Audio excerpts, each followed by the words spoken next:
shit. I'm about to lose my shit, man.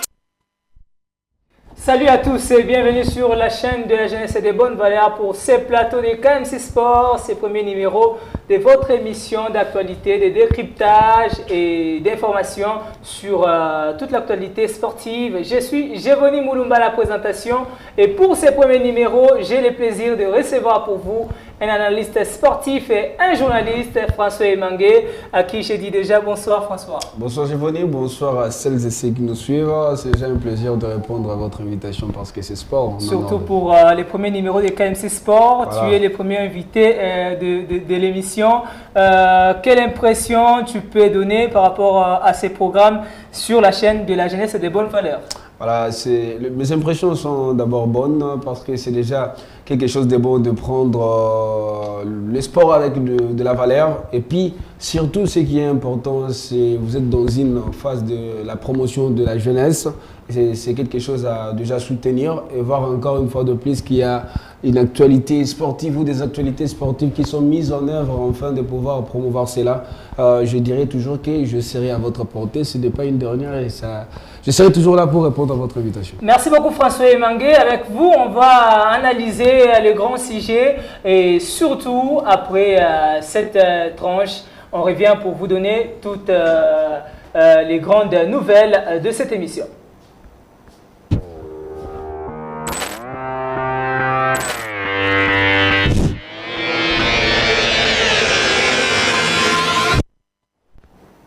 Allez, pour les grands sujets de ce soir, on va parler des éliminatoires de la CAN I-17 qui va se jouer au Maroc.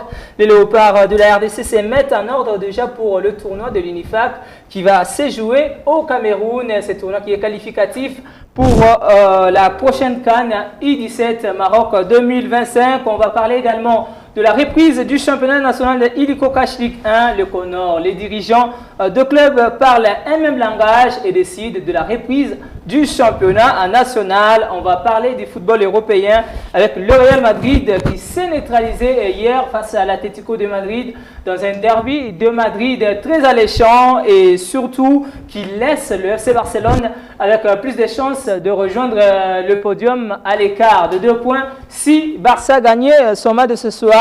Et puis on va terminer avec la Ligue Pro Bakin où les BC Atari a eu raison de champion en titre et les Amazones de CNSS sous la note de 70 à 62. Et tout de suite, place à l'actualité.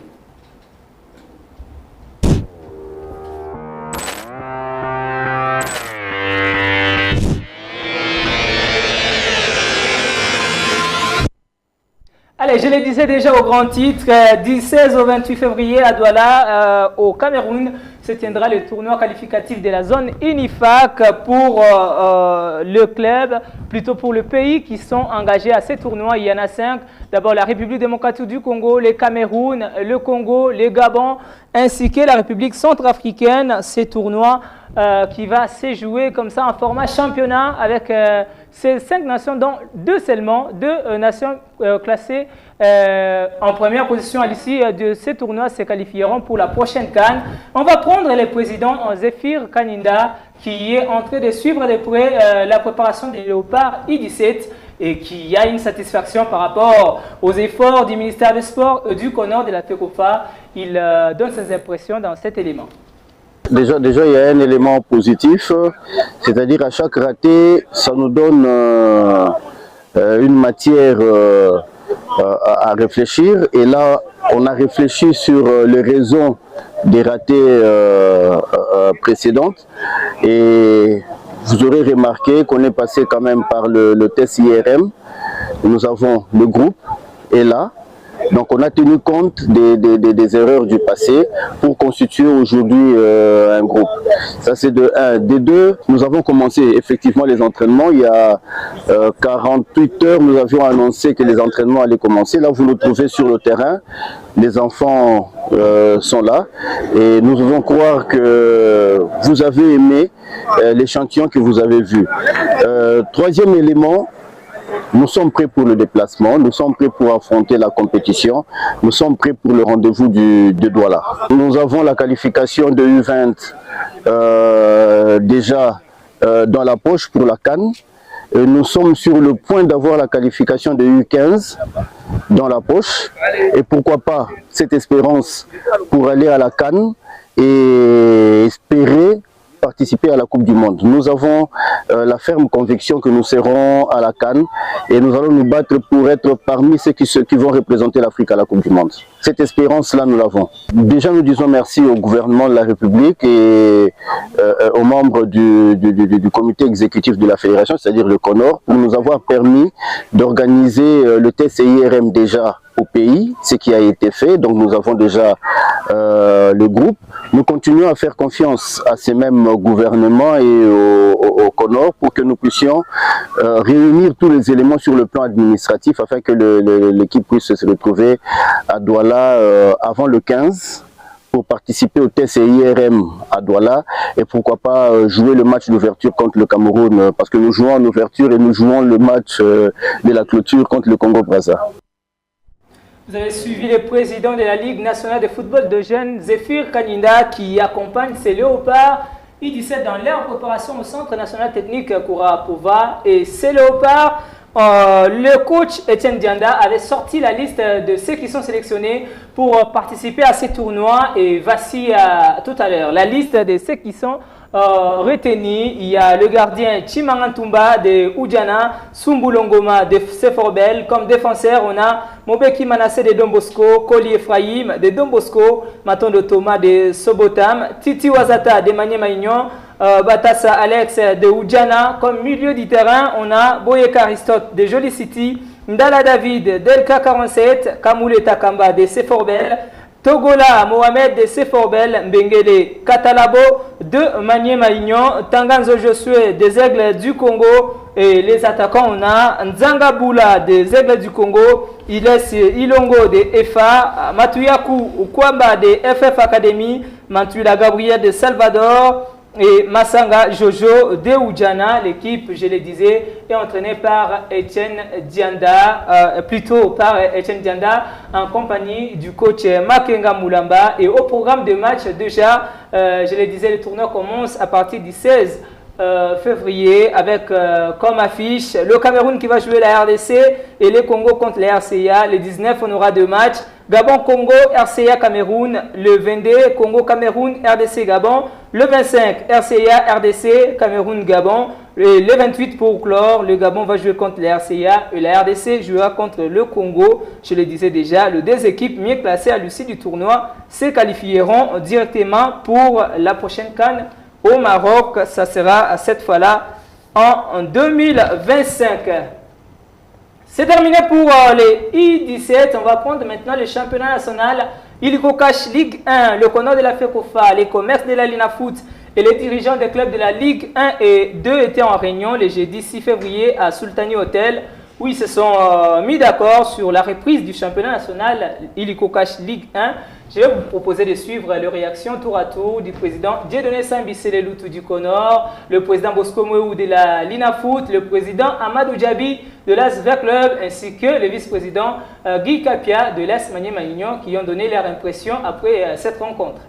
Nous sommes mis d'accord sur la décision de reprendre la manche autour, mais il fallait quand même informer les autres et voir avec eux les dispositions à prendre pour que techniquement et pratiquement nous pouvions organiser cette phase de retour. La décision est définitive. Maintenant, on va se mettre ensemble dans une petite commission pour voir les modalités pratiques de cette reprise. Dans tous les cas, ce que voulait dire le président, c'est que ces équipes de l'Est font toujours partie de la INAFOOT.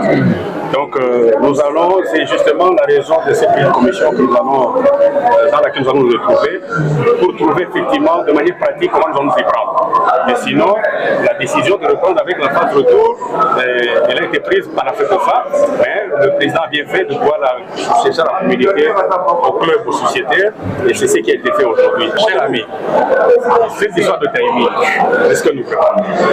Je crois que depuis que nous sommes là, nous avons réussi à terminer le championnat au 31 mai, je crois 3 fois. Les autres fois demandent des dérogations. C'est sur ça que le président voulait parler à la INAFOOT et au club pour dire si on n'arrive pas à tenir au 31 mai, il est possible de demander une dérogation. Mais il nous a d'abord demandé de tout faire pour que nous confectionnions un calendrier qui nous permettrait effectivement de respecter d'abord la saison sportive qui se déroule au 31 mai. Pour le reste, nous allons voir. Nous vivons notre football. C'est pas aujourd'hui que nous allons changer du jour au lendemain. Non, non, nous allons le faire dans le respect de texte, mais aussi en tenant compte des réalités du monde. Nous avons été invités par le FECOFA pour pouvoir parler de la reprise de notre championnat, qui est une très grande préoccupation pour tout le monde. Je pense que la position de Vita Club, c'est de relancer le championnat, de continuer le championnat. On a hâte de retrouver le terrain. Et puis voilà, donc notre position, c'est aller sur le terrain. Donc là, il y a une commission qui a été mise en place qui va soutenir, comment on appelle, FECOFA et l'INAFOOT pour pouvoir trouver une solution d'ici samedi pour sortir rapidement un calendrier et relancer le championnat. Nous avons parlé de ça, il y a beaucoup plus d'inquiétudes parce que 3 mois c'est vraiment, même pas 3 mois, c'est 2 mois. Donc pour nous, nous pensons que le timing est très court, mais il faut trouver une solution vraiment équitable qui va arranger tout le monde pour pouvoir relancer les choses. Et puis, la position ici n'est pas la position de Magné seul, c'est la position de l'ensemble de tous les clubs. En fait, il fallait trouver des voies et moyens de voir dans quelle mesure on pourrait reprendre avec les championnats. Par rapport aussi à la situation des clubs qui se retrouvent à l'est de la RDC. Vous avez Dauphin Noir et vous avez Étoile du Kivu et Bukavu Dawa. On a essayé un peu de réfléchir dans ce sens-là que est-ce qu'il y a moyen de faire déplacer des clubs, est-ce qu'il faut carrément oublier ces clubs-là, être très solidaire avec eux. Et c'est comme ça qu'on a mis une commission en place. Et cette commission-là qui devra donner des résolutions et des décisions qui seront prises pour la poursuite des championnats. Manu a toujours été prête. Même le début de l'année, nous on est là. On est là pour jouer. On est là, on s'est préparé, on continue encore à travailler. Et on est là, on attend la décision. Peut-être d'ici lundi, on sera fixé sur la suite des championnats. Vous rassurez directement les supporters? Oui, les supporters doivent être rassurés qu'on va reprendre les championnats.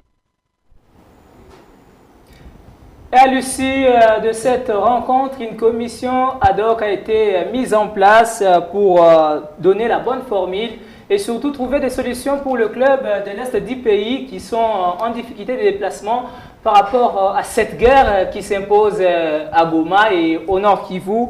Et à l'issue des travaux de la commission ad hoc, il a été décidé que le championnat reprenne le 15 février prochain et déjà demain lundi, probabilité d'avoir déjà les calendriers. On va suivre Maître Bosco Mouéou, président du commerce de la FECOFA, qui a réagi après les travaux. Beaucoup de satisfaction. Dans tous les cas, entre sportifs, on finit toujours par nous entendre. Nous savions que nous allons nous entendre. L'essentiel pour nous, c'est que le football se joue et les doléances de chacun a été entendues.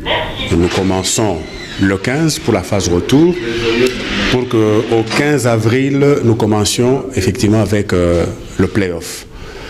Ben écoutez, nous allons cheminer. La INAFOOT fait déjà bonne chance à tous les clubs. Que le meilleur gagne, surtout que le meilleur gagne sur terrain. Nous allons prendre des dispositions. Nous allons inviter les arbitres. Parce que généralement, si les arbitres font bien leur travail, nous avons un vrai champion. Et il faudrait qu'au 15 juin, nous sacrons le vrai champion qui ne sera contesté de personne. Je voudrais remercier la FECOFA, remercier le club pour cette implication. Et tout le monde a donné le meilleur du sien. Et que, écoutez, le football va maintenant rouler. Très vos paparapage.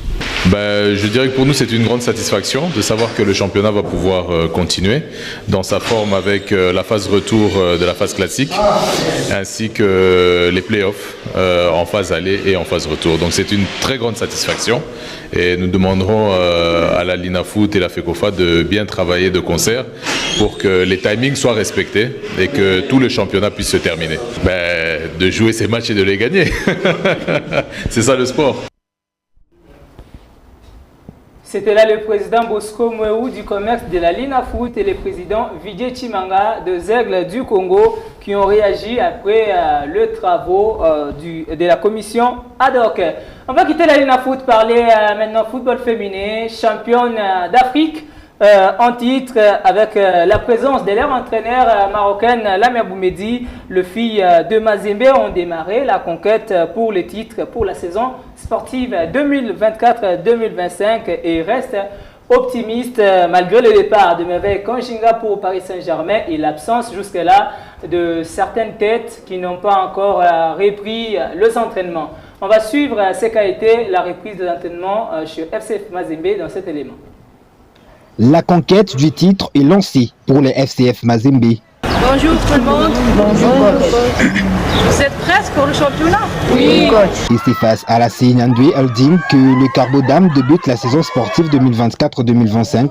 C'est dimanche 9 février à Kamalondo. L'objectif est clair, briller à nouveau tout en oubliant les exploits de la saison passée, a dit Lamia Boumedi, coach de Mazembe. On doit oublier la saison dernière. On doit se focaliser sur cette année.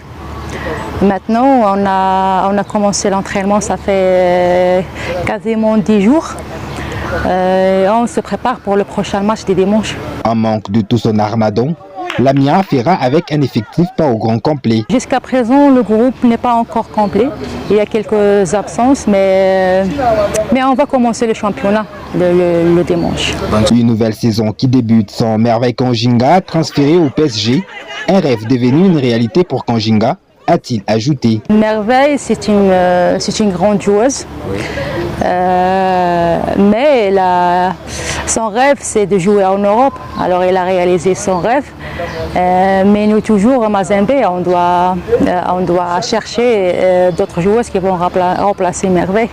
Mazembe entre en danse ce dimanche 9 février face à la Senyandwe Holding, un match comptant de l'entente urbaine de football féminin de Lubumbashi.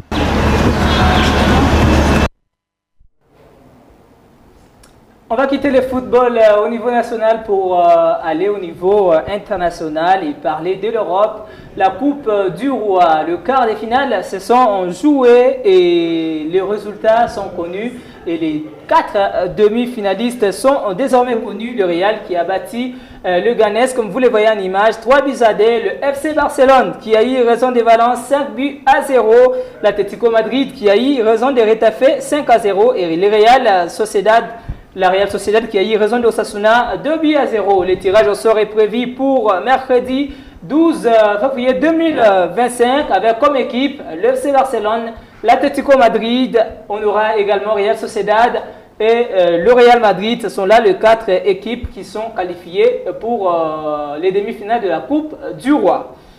En Liga, par contre, la quête au titre est lancée entre le Real Madrid, l'Atlético et l'FC Barcelone. C'est là après les matchs nuls hier entre le Real et l'Atlético Madrid qui laisse le Real en tête du classement avec 50 points, suivi de l'Atlético Madrid avec 49. Le FC Barcelone est en 3e position et en cas de victoire ce soir face au FC Séville, le FC Barça pourrait être à 2 points de la première place. Donc on espère que Barça pourra être cette 3e équipe qui va aller titiller comme ça le Real et l'Atlético jusqu'à la fin de la saison pour chercher la quête au titre de la Liga. On va parler toujours Europe et cette fois-ci, avant ces matchs d'ailleurs du Real contre l'Atlético, il y a eu un joueur qui a été rendu hommage. Il s'agit bien et bien, comme vous le voyez, de ce joueur brésilien, le latéral gauche Marcelo Vieira da Silva Junior, l'homme à la carrière riche, 664 matchs et 52 buts en club.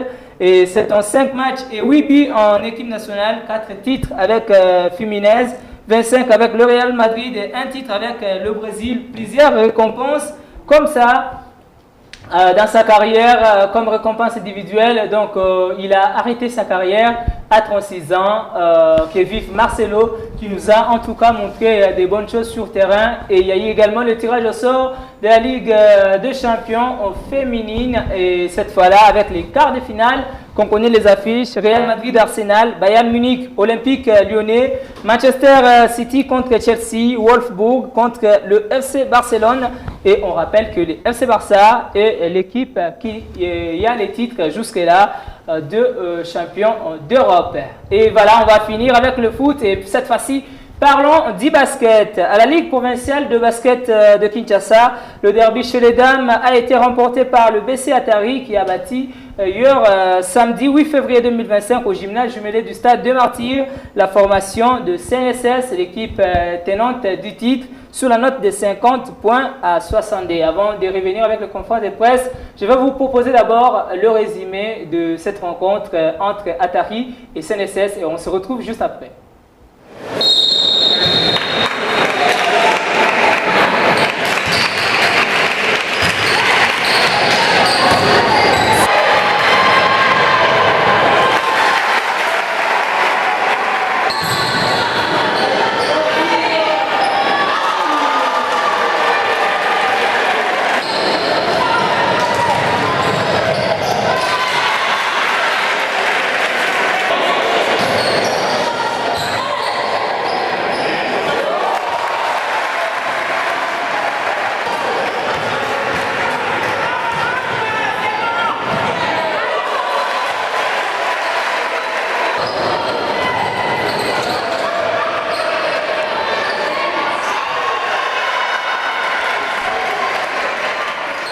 C'était là le résumé de cette rencontre entre la formation de CNSS et Atari. CNSS qui est l'équipe tenante du titre et qui a perdu comme ça contre cette équipe d'Atari qui a été renforcée à plus de 75%. Atari qui a réussi à battre CNSS comme c'était l'année passée en phase classique. C'était encore Atari qui avait gagné, même si en finale c'était l'équipe de CNSS qui avait réussi à remporter les titres et on espère que cette fois encore ces deux équipes pourraient se retrouver en finale parce que ce sont ces deux équipes comme ça qui occupent la première et la deuxième position avec au total 10 points pour chacune deux équipes. Et cette fois on va prendre les réactions d'après-match. Tour à tour on prend l'entraîneur Natacha Mambengia de Atari et l'entraîneur Ade Koko de CNSS qui ont réagi. D'abord Natacha qui est satisfaite de ce résultat et qui espère que son équipe va continuer sur cette lancée, et Ade Koko pour sa part qui regrette de cette défaite et espère mieux préparer son équipe pour les titres. Il a dit son équipe n'est pas imbattable mais l'équipe est bien préparée pour remporter les titres. On va les suivre et on se retrouve juste après. C'est toujours été un plaisir parce que pour moi, je considère toujours CNSS comme une grande équipe. Alors je pense que si aujourd'hui, en tant que coach et que je passe CNSS, je pense que c'est vraiment quelque chose de très grand. Donc, voilà, on s'en fout. Nous, on est là pour jouer et gagner des matchs. C'est pour ça, à chaque fois, je vous dis, le plus important, c'est de gagner des matchs. Mais on le fait, c'est match par match. Et ça, c'était un match test pour les joueuses. Et là, elles nous ont montré, moi, c'est pour la première fois, je vois mes joueuses comme ça, en fait. Je les ai jamais vues comme ça. Mais aujourd'hui, j'ai compris que ces joueuses valent vraiment beaucoup de choses. Donc, c'est-à-dire, elles ont l'objectif. Donc, elles vont travailler. Et là, parce qu'en plus de confiance, elles vont chercher à travailler. On sait qu'en finale, elles sont encore blessées parce qu'il y a d'autres qui ont joué la finale. Elles sont encore blessées. Mais je pense qu'aujourd'hui, c'est un tout petit peu. Mais elles savent aussi que le championnat est trop long. Et peut-être, qui sait, on peut se retrouver encore en finale. Et on évite qu'on puisse revivre encore cette aventure. On a été vraiment pas bien en défense, donc on n'a pas joué notre défense. Donc quand je parle de notre défense, c'est l'agressivité vers l'adversaire. Donc vous allez voir même que j'ai pris un temps mort à 1 minute au début du match, parce que j'ai vite compris qu'il y avait vraiment de complexe de supériorité. Donc on a même hésité de jouer notre défense, on a directement rentré en défense pour jouer le 6 mètres.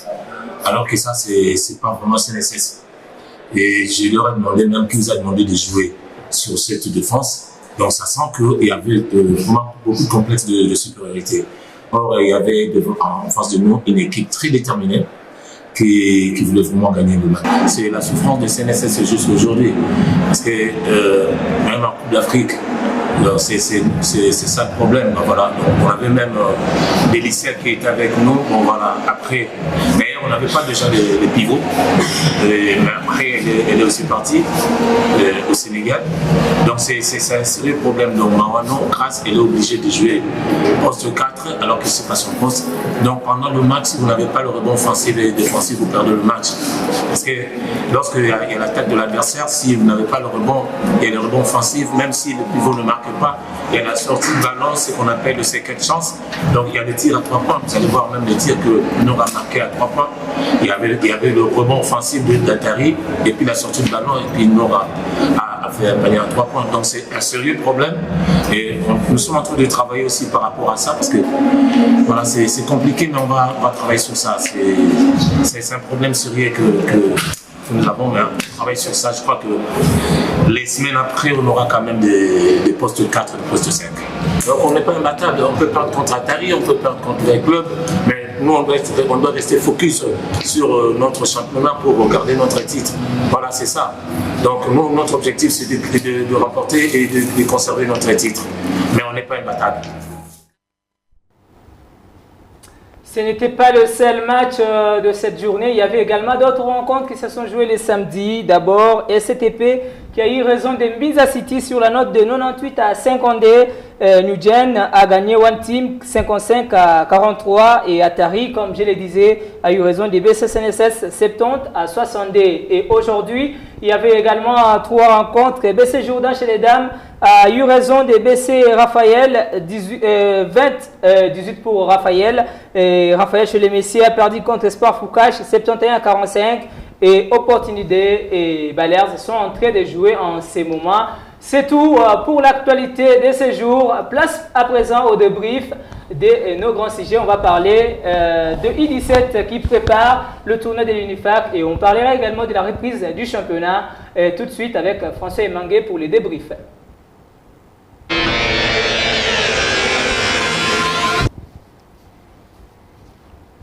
On a laissé très longtemps en train de vous donner les résultats. On a laissé très longtemps en train de vous donner les informations. François Emangué, on revient à vous. Vous avez suivi la grande partie. Si on peut commenter, Marcelo qui met fin à sa carrière, le Real Madrid qui fait jeu égal face à l'Atlético Madrid, le demi-finale, peut-être une probable rencontre entre l'FC Barcelone et le Real. Il y a le basketball qui a émerveillé le gymnase. Quelle est votre impression par rapport à cette actualité?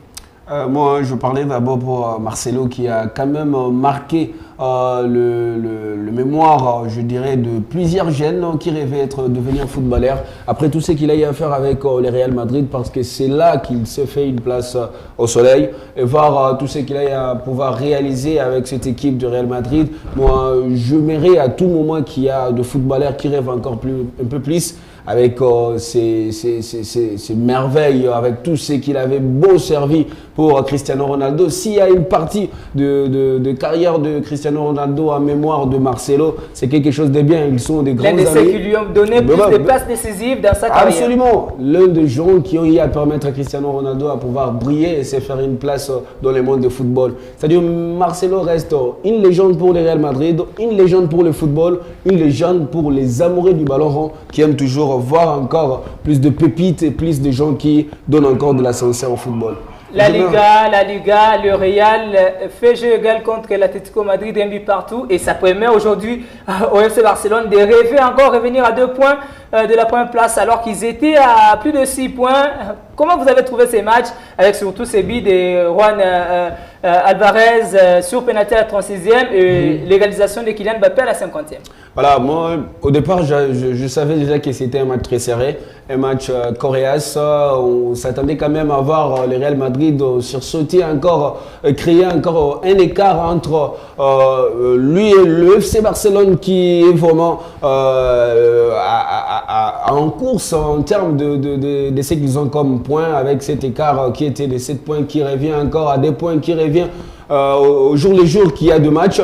Et moi, je voulais quand même voir Atlético Madrid avoir une figure assez clémente envers le Real Madrid, mais ils savaient ce qu'ils avaient à faire. Vous avez vu ce qu'ils ont joué en marquant d'abord en premier, essayer de chercher l'avantage. Voilà Kylian Mbappé qui revient pour vous montrer encore qu'il est là. Une fois que le Real Madrid est mené, ils peuvent faire quelque chose de positif. Surtout avec une équipe d'Atlético Madrid qui est renouvelée totalement, surtout sur la ligne offensive avec les arrivées de Sorloth, Juan Alvarez ou encore Simeone, le fils de Diego Simeone. Est-ce qu'aujourd'hui, on peut dire que l'Atlético est l'équipe la plus sous-estimée? Parce qu'on s'est dit, avec cette équipe, avec l'effectif de cette année, l'Atlético peut faire mieux. On disait souvent que Simeone, avec sa tactique et son système, ces 6 années, il a beaucoup donné pour Atlético Madrid. C'est le temps qu'il puisse quitter cette famille. Mais lui, il a dit, ce n'est pas encore tard, je peux encore renouveler, donner encore une nouvelle heure à cette équipe. C'est ce qu'on est en train de voir avec deux jeunes qui viennent avec des ambitions, qui donnent tout ce qu'ils ont dans le ventre, tout ce qu'ils ont pour pouvoir servir cette équipe. C'est ce qu'on voit et ça promet encore avec cette deuxième position. On pense que peut-être Atlético peut revenir et se faire encore une place au niveau de l'IFA. Pourquoi pas remporter encore la Liga. Et il y a la formation des Mazembe Dames qui est revenue aux affaires et d'ailleurs qui a battu aujourd'hui un premier match du championnat de Lumbashi, 20 buts à 0. Mazembe de retour malgré l'absence de Merveille Kanjinga, malgré l'absence de certaines figures également emblématiques de cette équipe qui ont remporté la Ligue des Champions. Est-ce que Mazembe est bien parti pour rester sur le trône? C'est un bon départ. Vous allez voir qu'il y a cette comparaison qui s'installe dans le mental de joueuse de FCF Mazembe parce que le Popo avait au départ dans 2 matchs marqué 60 buts. Il faut que Mazembe puisse faire pareil. C'est la raison pour laquelle vous voyez déjà de l'entrée du tout-puissant Mazembe qui est champion en titre au niveau continental, mais également aussi au niveau de la LINAF avec ses 3 titres d'affilée. Et Mazembe vient encore pour conserver ces titres. Il faut que Mazembe soit exemplaire en rapportant avec un score assez fleuve. Vous avez vu 20 buts à 0, ce n'est pas quelque chose de facile, mais ça montre à suffisance que Mazembe ne pourra pas s'échapper comme ça et ça permet encore une fois de plus au tout-puissant Mazembe de montrer que même si Merveille Kanjinga n'est pas là, qui est de l'autre, qui évolue, qui continuera même à évoluer de l'autre côté de Paris Saint-Germain, Mazembe peut faire sa merveille sans d'autres figures comme vous l'avez cité. Surtout qu'il y a encore Priscille Créteau, il y a encore Wivine Makassi et les autres qui sont encore dans cette formation. Amis sportifs, place à présent au grand sujet de votre émission. François, on va commencer par les Léopards 17. C'est déjà pour le 16, le tournoi qualificatif de la zone UNIFAC. Les Léopards qui sont encore à Kinshasa. Est-ce que les Léopards seront au Cameroun?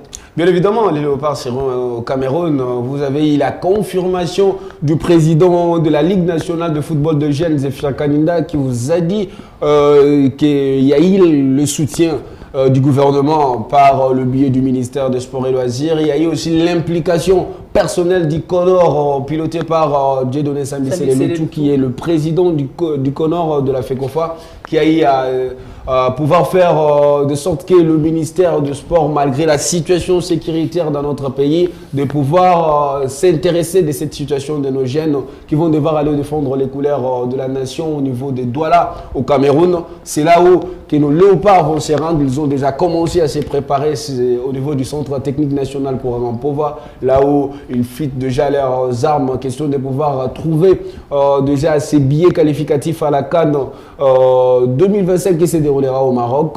Et ça permettra, avec la qualification de Léopard Senior, de Léopard A prime, de Léopard Event et voire encore de Léopard U17 grâce à ces championnats qui ont été organisés par la LUNAFJ, U15, U17 voire Event, ça permet encore qu'on puisse promouvoir, développer encore une fois de plus le football d'âge au niveau de la République démocratique du Congo. Nous serons bel et bien là. François, de 18 joueurs, quand on sait qu'il y a eu un championnat de jeunes qui s'est joué, il y a eu la formation des Mazembe qui l'a remporté, et on regarde sur la liste, il n'y a pas de joueurs des Mazembe.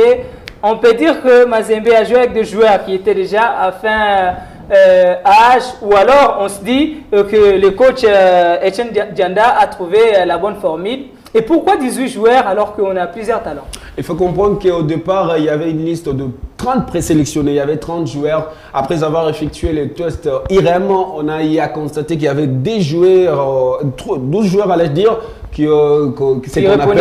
c'est qu'on appelle qu'ils étaient au-delà de 17 ans, alors que le règlement de l'INIFAC demandait qu'on ait des joueurs de moins de 17 ans, c'est-à-dire qui sont nés le 1er janvier 2008. Par rapport à ce que nous avons comme âge, on a eu à trouver qu'il y avait des joueurs qui étaient au-delà. C'est la raison pour laquelle on a réduit, on a quitté des 30 à 18 joueurs, et c'est les 18 joueurs qui sont à la disposition du sélectionneur principal Etienne Dianda qui vont devoir aller de l'autre côté du Cameroun à Douala pour devoir sauver l'honneur encore une fois de plus des couleurs nationales. Et moi j'aimerais dire pour le tout-puissant Mazembe qui avait remporté le titre de I-17, il y avait 2 joueurs qui ont été sélectionnés au sein de cette équipe-là. Et puis, c'est déjà le I-17, c'était l'année passée. Quand, après une année, vous n'êtes plus I-17, vous dépassez déjà l'âge. Il faut comprendre qu'il y avait des joueurs qui ont joué au sein de Mazembe qui ne répondaient plus à cet âge de moins de 17 ans afin de pouvoir participer à cette compétition. C'est le test IREM qui a décidé ainsi. Ce n'est pas par l'approbation ou la volonté personnelle du sélectionneur principal, Etienne Dianda. Allez, ce sont là les léopards qui sont logés au Béatrice Hotel de Kinshasa et qui s'entraînent. Comme vous voyez, ils sont en train de descendre du bus au Centre national technique Courant pour voir comment se passe cette préparation. Est-ce que avec le format du championnat où il y aura des équipes qui vont se qualifier directement pour la CAN et que la participation c'est des 5 nations, à l'occurrence je vais les rappeler, le Cameroun, le Congo-Brazza, le Gabon et la République centrafricaine, avec le Congo dont la fédération aujourd'hui est sous menace de suspension, d'ailleurs suspendue par la FIFA. Est-ce que, d'abord c'est la première question qu'on se pose, le Congo participera à ces tournois, c'est d'abord la première question. Et deuxièmement, est-ce que les Léopards, avec cet effectif de 18 joueurs, ont leur chance en main pour arracher la qualification pour la prochaine CAN? Pour répondre premièrement à la première question, vous allez comprendre que ça reste hypothétique pour le Congo, la fédération, le Congo de l'autre côté, nos frères du fleuve. Ça reste hypothétique pour pouvoir participer à cette compétition parce que déjà avec le Chan, ils ont vraiment mouillé le maillot, ils ont exhibé ce qu'ils avaient comme talent et tout ce qu'ils avaient afin de pouvoir obtenir la qualification au Chan. C'est ce qui a été fait au finish. Vous avez vu qu'ils ont perdu cette qualification. Et avoir encore ou investir encore plus de dépenses pour ces éliminatoires, moi je pense que les Congo ne pourra pas participer à ces tournois INIFAC I-17. Je trouve vraiment inconcevable que les Congo puissent y participer alors qu'il y a déjà des sanctions qui sont tombées provenant de la FIFA parce que ça découle déjà de l'ingérence du ministère des Sports congolais qui s'ingère dans la fédération congolaise de football. C'est très compliqué de l'autre côté du fleuve, mais on espère que 7 ans c'est des trop. Parfois il y a d'autres qui disent que c'est pour une durée indéterminée, mais on verra ce que ça va donner. Mais pour l'instant, pour ce que nous voyons comme structure déjà mise en place par l'UNIFAC, on restera avec 4 pays, 4 nations qui vont... les RDC, le Cameroun, la République centrafricaine et le Gabon. Et les chances des Léopards, c'est là que j'étais. Quand vous regardez l'effectif de ces 18 jeunes qui sont sélectionnés, qui sont en train de se préparer, et quand vous regardez ces équipes-là du Cameroun, du Gabon, de la République centrafricaine, vous vous dites, eh bien, le Léopard, I-17, ont la chance d'aller au Maroc. Voilà, la réduction aussi, déjà les Congo ne pas partant. On reste à 4. On reste à 4 nations et moi je vois la RDC parmi ces 2 nations qui vont devoir arracher leur ticket qualificatif pour la CAN qui se déroulera au Maroc parce qu'il faut rappeler toujours aux amoureux du ballon que lorsque nous aurons cette qualification, on a déjà l'accès de pouvoir participer à une phase finale de la CAN. Et on sait déjà que François, l'équipe est en train de se préparer. Et on sait déjà qu'aujourd'hui, avec la formule qui va rester à 4 équipes, est-ce qu'on a les chances encore face au Cameroun qui seront à domicile? 2 équipes vont se qualifier et cette qualification à la CAN est qualificative également à la prochaine Coupe du Monde. On est dans une année où on a les Léopards seniors dames qualifiés, on a les Léopards seniors messieurs qualifiés, le Chan qualifié, le I-20 qualifié. peut-être que la chance va se poursuivre avec les U17. Bien évidemment, ça doit être ainsi parce que quand vous voyez déjà le parcours des autres, ça vous motive, ça motive les jeunes de pouvoir faire pareil. Quand vous regardez qu'on reste déjà à 4, comme vous venez de le dire, le Cameroun qui est pays hôte, on voit les Gabon, on voit également la République centrafricaine et ça permet à la RDC de pouvoir se surmonter et faire quelque chose de positif. Positif, c'est de voir aller jusqu'au bout et avoir ces tickets qualificatifs à la CAN. Il faut qu'on puisse rappeler aussi ces points cruciaux aux amoureux du ballon rond que lorsque la RDC sera déjà qualifiée pour la phase finale, c'est une phase finale qui est couplée aux éliminatoires de la Coupe du Monde. Une fois que la RDC arrive à la phase finale et puis elle est qualifiée pour le quart de finale, c'est déjà automatiquement qualifié pour la phase finale de la Coupe du Monde qui se déroulera déjà au Qatar. Moi, j'espère que la RDC se prépare déjà bien et la RDC a toutes les chances de pouvoir se qualifier parce que c'est déjà une nation qui fait rêver pour cette année 2025. Vous voyez, avec tout ce que la RDC a eu à faire, ça prouve à suffisance qu'on peut encore se qualifier avec ces U17. Vous êtes en direct de Kyria Media Channel, la chaîne de la jeunesse et des bonnes valeurs. Vous suivez KMC Sport, votre émission de débrief et d'informations sur l'actualité sportive. On parlait des Léopards U17 qui vont jouer les tournois de l'UNIFAC qualificatif à la CAN qui est qualificative à la Coupe du Monde, comme le disait François Emangué. Et cette fois-ci, on va quitter le U17 pour parler du championnat national qui s'était arrêté pour diverses raisons. D'abord, pour la simple raison qu'il y avait des équipes comme Maniema Union et Mazembe qui n'avaient pas fini leur match de la phase aller. Et aujourd'hui, on a une situation extraordinaire. D'abord, ces équipes de l'Est qui ont la difficulté de se déplacer de Goma à un autre lieu. Je parle là des Dauphins Noirs, je parle également de Bukavu-Dawa ou des Toiles du Kivu. Et là, le CONOR de la FECOFA, comme vous l'avez suivi dans la partie actualité, était en réunion avec l'Alina Foot et le club de la Ligue 1 et 2. Ils se sont accordés pour la reprise du championnat. La commission ad hoc a décidé pour cette reprise des 15. Mais il y a une situation qui s'impose également. Maniema Union qui s'est dit être marginalisé du fait que les playoffs vont se jouer dans des zones, Kinshasa et Lubumbashi. Est-ce que la guerre à l'Est, au Nord Kivu, empêcherait Maniema Union de jouer ces matchs à Kindu? Avant d'abord de revenir sur ce qui a été la dernière communication de Maniema Union en boycottant tout ce qui a été organisé, il faut comprendre qu'il y a eu d'abord une rencontre tripartite entre les CONOR de la FECOFA, les COGES de la Lina Foot et les dirigeants des clubs, c'est la DEFCO. Ils se sont réunis à Sultani Hotel pour cogiter enfin de trouver une solution quant à cette situation. Le championnat a été arrêté. La première raison qui a été agencée, c'était celle de pouvoir jouer d'abord le match en retard. Le même nombre de matchs, le même nombre de matchs pour pouvoir publier les calendriers de la phase retour. Et puis on a vu Mazembe qui a terminé sa phase aller, et puis Maniema Union qui a eu un problème avec le déplacement de certaines équipes qui sont dans la zone où se trouve la guerre ou l'insécurité.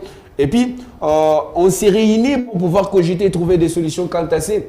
C'est ce que vous avez vu, ils ont eu à discuter. On ne peut pas arrêter les championnats, on doit continuer avec les championnats, c'est-à-dire finir la phase retour et jouer aussi la phase de play-off. C'est ce qui a été décidé. C'est-à-dire, les dirigeants des clubs, la Lina Foot et les CONOR ont parlé le même langage. Et au finish, on a eu à mettre en place une commission ad hoc afin de pouvoir cogiter ensemble et trouver des solutions quant à ça. C'est ce qui a été fait. Ils ont eu à réfléchir pendant toute la journée et ce qu'ils ont trouvé comme conclusion ou résolution, c'est ce qui a été mis en place devant les CONOR, la Lina Foot et les dirigeants des clubs de la DEFCO. Ils ont décidé que le championnat, pour qu'on puisse accélérer parce qu'on a un problème de temps, il faut voir que d'ici les 31 mai, il faut qu'on finisse déjà avec la phase, selon les calendriers, il faut que la saison prenne fin. S'il n'y a pas... on pourra demander une dérogation. La dérogation viendra. C'est une situation extraordinaire. Ça, c'est en second lieu. En premier lieu, il faut voir d'abord ce que vous avez comme temps. Parce que la phase aller s'est jouée pendant 4 mois. Si vous restez dans la même formule, ça posera problème. On a cogité sur la formule. On a à réfléchir là-dessus. On a concocté un programme afin de mettre en place des sites. Le des sites, c'est Kinshasa et Lubumbashi. C'est-à-dire le club du pool A ou du groupe A vont se réunir dans un même site qui est Lubumbashi. et le club du groupe B vont se réunir dans un même groupe qui est Kinshasa. Et puis on joue 3 matchs par semaine. C'est tout à fait normal qu'on puisse jouer 3 matchs par semaine de sorte qu'on puisse accélérer avec le calendrier. On se donne un mois, c'est du 15 février au 15 mars. On finit avec la phase retour et puis on accède directement en phase de play-off. Question de pouvoir finir les championnats et trouver un champion qui va mériter d'aller défendre les couleurs nationales au niveau des interclubs. Moi, je pense qu'il n'y a pas un souci, mais sur ce que Maniema Union a agencé, Maniema Union parle qu'il n'y a pas la guerre partout. Il y a des zones où on peut rester et jouer. C'était d'ailleurs ça ma question, François. Je voudrais qu'on reste dans les faits. On se dit aujourd'hui que certes, Nord Kivu, surtout Goma, est dans une situation incertaine pour que les matchs se jouent là-bas. On se dit peut-être que les équipes de Bukavu auront la difficulté, mais c'est quoi la raison principale qui fait que le match qui doivent se jouer à Kindu par exemple, à Kalemi, à Kananga ou aujourd'hui il y a la paix, puisse être délocalisé pour Kinshasa. Vous ne pensez pas que les équipes de Kinshasa et le Lubumbashi seront les plus favorisés par rapport au fait qu'ils vont jouer à domicile? Et on a eu à regarder tous les aspects.